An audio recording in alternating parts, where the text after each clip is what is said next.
Susunod, alamin ang mga lungsod kung saan nasasala ang mga nagamit ng tubig bago itapon sa ilog. Pero inamin ng Maynila at Manila Water na kahit sa susunod na 20 years, hindi magiging 100% masasakop lahat sa sewer coverage.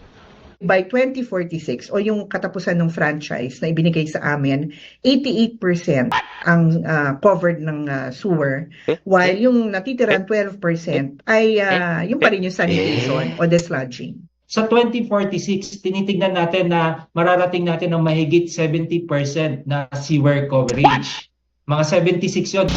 Marikina City lang sa buong Metro Manila ang may mataas na sewer coverage o yung nasasala at nalilinis ang gamit ng tubig mula sa mga bahay bago itapon sa ilog. Pero bakit nga ba importanteng konektado sa sewer system ang bahay natin? Alam na ni Salvador kung saan napupunta ang tubig na ginagamit sa paghuhugas ng kanyang tricycle at paglilinis ng bahay. Malapit lang kasi sila sa gusaling ito na naglilinis ng maruming tubig galing sa mga bahay sa Marikina City. Dati po akong nagtrabaho din sa pabrika. Meron din kaming ganyan. Para nung paglipat namin dito, nagulat nga ako nung tinatayo yan. Sabi ko, mas maganda. Maraming komunidad sa Marikina ang konektado na sa sewage treatment plant na ito ng Manila Water na nagpuproseso sa mga maruruming tubig. Pero bakit nga ba kailangang i-treat o linisin muna ang gamit na tubig bago ito itapon sa mga sapa, ilog o karagatan? Kasi ang tubig na ginagamit natin sa paglilinis, paghuhugas, pati na rin sa mga pagdumi, lahat yan may halong kemikal na nakasasama sa kalikasan. Sa buong Metro Manila, Marikina ang may pinakamataas na sewer coverage sa 81%. Sumunod ang Pasay at Maynila, pero wala pang kalahati. The importance of sewerage or treating wastewater properly is that this will be released to the environment, and this can be detrimental to the environment and to the public health.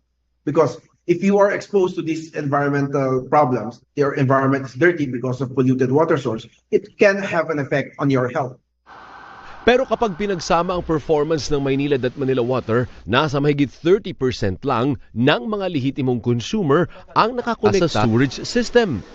Mababa pa rin talaga dahil unang-una mahirap magpatupad ng mga sewerage projects dahil mas malalaki yung tubo nito, mas malalaking planta ang kailangan. Malaking investment kasi ang kailangan natin kapag pinag-uusapan sewer coverage, no?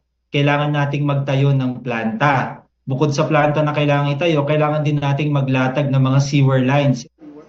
Maliwanag ng MWSS, dapat suportahan ng mga local government unit at consumer ang pagtatayo ng karagdagang sewage treatment plant dahil bahagi ito ng binabayaran nating bill kada buwan.